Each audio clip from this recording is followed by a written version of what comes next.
Welcome to Rebel Rock. I am Dan. I am your host. I have a bunch of vinyl records this month, actually, I guess.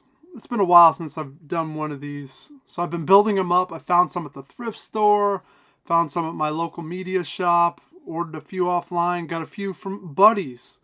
So what I think we're going to do is we're just going to dive into the stuff I found at my local thrift.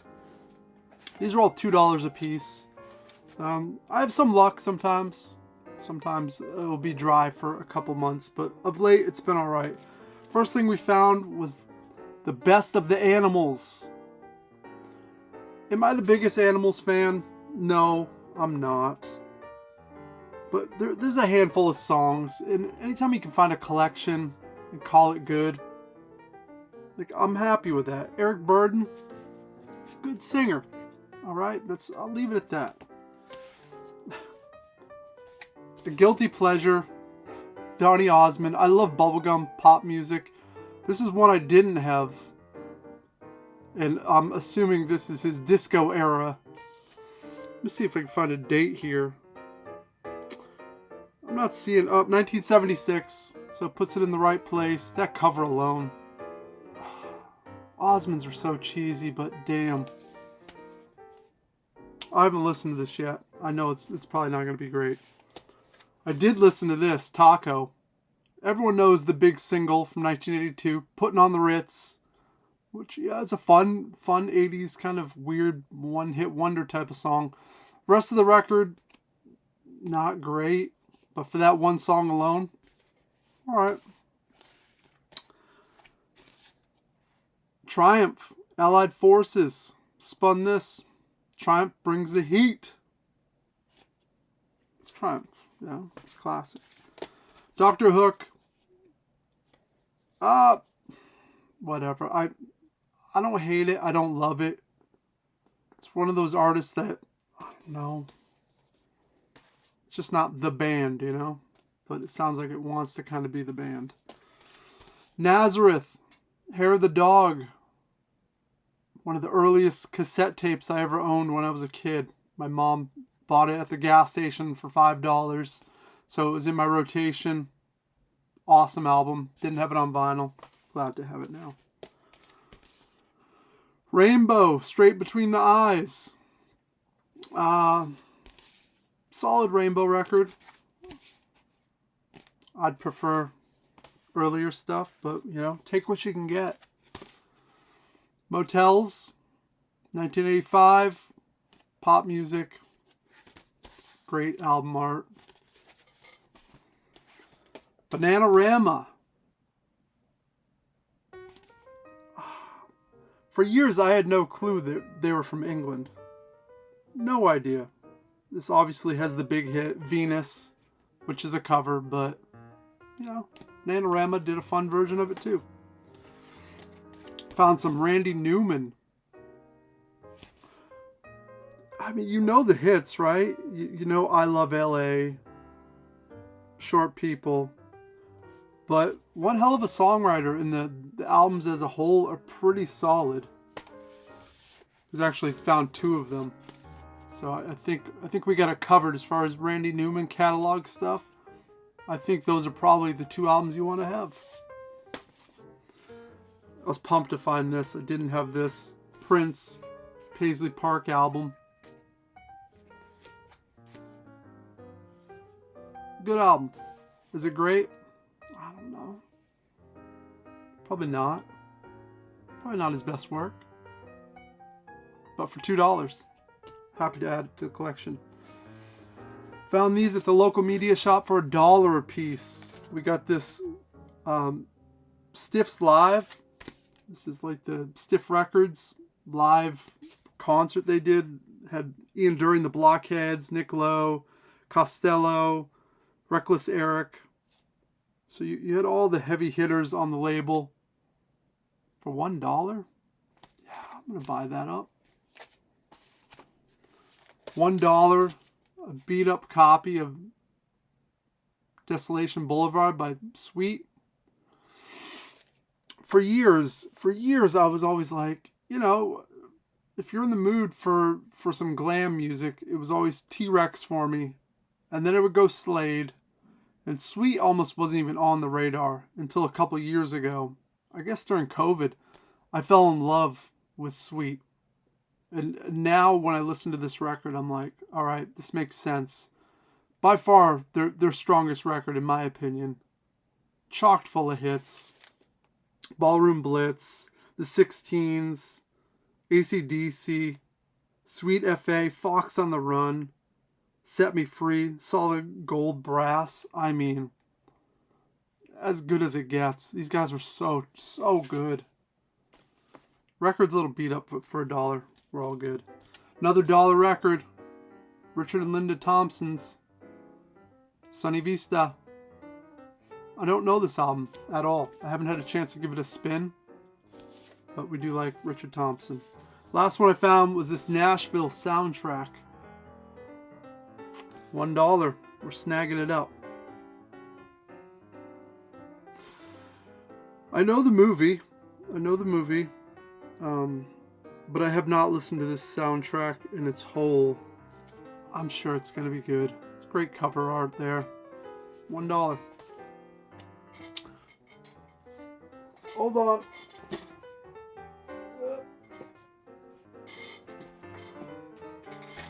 We got some, my bandmate Cubby hooked it up.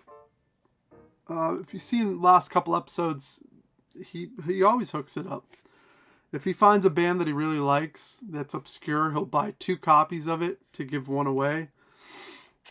And this band Condor is French oi punk rock, trashy, really driving, like in your face. But this is the complete singles. I'm assuming this was 2 EPs thrown onto one, and it has the guys from Rick's, the other album he had hooked me up with last month. So this is a continuation of that. This is where it all started. Really good stuff. I love these like hidden gems, obscure releases. Awesome. Cubby, thank you very much. Bought some CDs.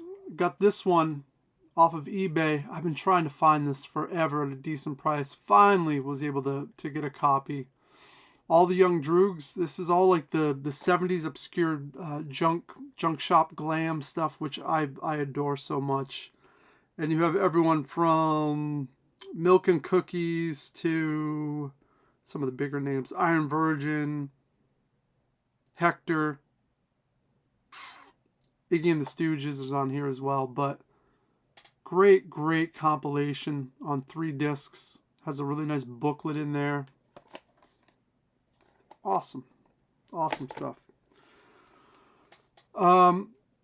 Last couple months, I've been going through my house, just getting rid of stuff that I don't need anymore. So I've built up a bunch of credit at one of my local media shops, which allows me to kind of shop a little more reckless than I normally would, because I'm not going to spend $35 for a CD collection probably. But this one, by The Creation, I did pick up. This is kind of a pricey one. The Creation were around from 1965 to 1968, and I first heard about them on the Rushmore soundtrack. They had a song that's just fantastic. Really crunchy, really distorted guitar work, great melodies. Same producer as The Who, Shel Tammy. So I'm curious to hear the rest of the collection, but this is the whole discography on this really nice box right here. So we got it. Happy. The rest of these, except for one, I got at media shops and online. Alien Boy. Wasn't familiar until a couple weeks ago. Really good, just straight ahead kind of indie rock, but dark, chorusy, reverbed out with almost shoegazy. Maybe think The Pains of Being Pure at Heart a little bit. So awesome band. I think they're from Seattle. I could be wrong, but that's one of the impression that I was getting. Haven't spun this album, but I've heard some of the singles, so I'm excited to dive in some more. Alien Boy, check them out. This is another newer band. I think these guys might be... No, I think they're from Chicago, actually. But this is Sharp Pins. When I hear this, I would say lo-fi power pop with some psychedelic. Lo-fi, it just sounds like they've recorded it themselves on a 4-track. So it has that charm to it, that grit. It's good. It's really good. Almost like early Pink Floyd-esque. Sounds like they're probably fans of Lemon Twigs, but nowhere near as polished. So Sharp Pins got something going on, something different, something fresh. I'm enjoying it. Happy to get that record in the collection. Rough Kids. I believe these guys are from LA. They've been around for years, and somehow I've slept on them. I don't know how I missed out on them, but really good punk rock. Aggressive, catchy, almost a throwback a little bit. It's got a little 70s vibe, a little early 80s vibe to them. So this is the newest album. I've heard a couple singles. I haven't spun this yet, but what I heard right away, that's what I like to do. I like to find a couple singles by a band I've never heard of and then find the record. You know, you don't want to listen to the whole thing online, and then when you get it, there's nothing to surprise you with. So, Rough Kids, check them out if you like early punk rock. It's probably right up your alley. Shocked I'd never heard of them. So Dave Strong, this was a gift. He hooked it up. He's been playing guitar with my band, the River City Rebels. And for the last 3 or 4 shows, he's been rocking it on the guitar, doing a hell of a job. And he has his own thing. He just goes under his name.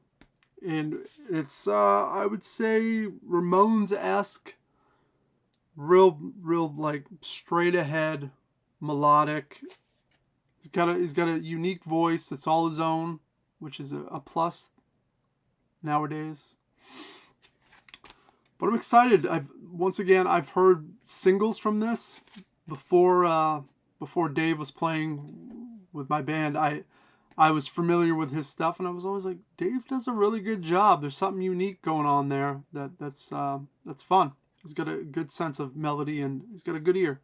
So Dave, thanks so much for this. Can't wait to spin it as well. I got a backlog of like spinning to do. I really do. A lot of new music. It's not a bad thing, but it's overwhelming sometimes. Viagra Boys. This is the brand new album. Once again, and how would you describe Viagra Boys? It's like the modern day Ian Dury and the Blockheads. Like, it's the same formula. You get a saxophone. It's almost like pub rock-esque, but a little artsy in there, a little funky. It's good. I enjoy it. It's not super melodic. It's more like spoken word stuff, phrases. So I'm curious to hear this new album. I've heard singles from this. I've heard full albums in the past from them. I've dug it, so I figured we'll get in on this one. Have a good time with it. Viagra Boys. Soundtrack for Over the Edge. I think this might have been Record Store Day release, possibly. I don't know. I love this movie so much. And the soundtrack's great. Cheap Trick, The Cars, Van Halen, Hendrix, Ramones, Little Feat. See, I mean, you can't go wrong. It's all the hits too. I think I snagged it up mostly for that beautiful art right there. I got a bunch of soundtracks. I think I'm going to display them this month and kind of just start listening to a bunch of soundtracks as well. Last thing I got. I've had my eyes on this for a while. I was like, I don't want to spend $160 on this. I saw it for $83. I don't want to spend $83 on this. I finally saw it for $70 and I said, okay, let's do it. Let's do it. We got the deluxe 50th anniversary Mott the Hoople, All the Young Dudes vinyl collection. And what you have in here is you have the all the Young Dudes as a double album. They've remastered it. You have a single 12-inch that has All the Young Dudes on it. You have a really nice hardcover book. Then you have this binder full of memorabilia like posters, flyers, and stuff like that. So it's a really nice collection. I love Mott the Hoople so much. Ian Hunter, that voice, those songs. And this was the album that kind of saved the group, right? David Bowie came in, like helped out because the band really didn't have much success up until this point. And from this point on, they seemed to kind of just take off. Got what they needed. It's a lot like Thin Lizzy, right? It's like those first couple albums weren't quite there. Then all of a sudden it hits the middle part of their career and it's like it was there the whole time. They just hadn't unlocked it yet, I guess. So yeah, had to have it. Once again, not worth $183, $186 that they retailed it for. I don't think it's worth $100. Then I see copies for $83 brand new, and I'm like, that's still too much. It really is too much. The 70s, just for the book and all the cool posters that come with it, I could see that. So that's what we got. That's the vinyl haul. Quite a bit of stuff. We got a lot of music to listen to this coming month. I have a new band called Stepping Razor Blades. It's like a ska two-tone-esque thing, kind of revival band that we have started. So check it out. We just released our first single. It's on Spotify. Stepping Razor Blades. I think that's all I got. That's the update on life. So, until next time, guys, you do what you do, and toodaloo.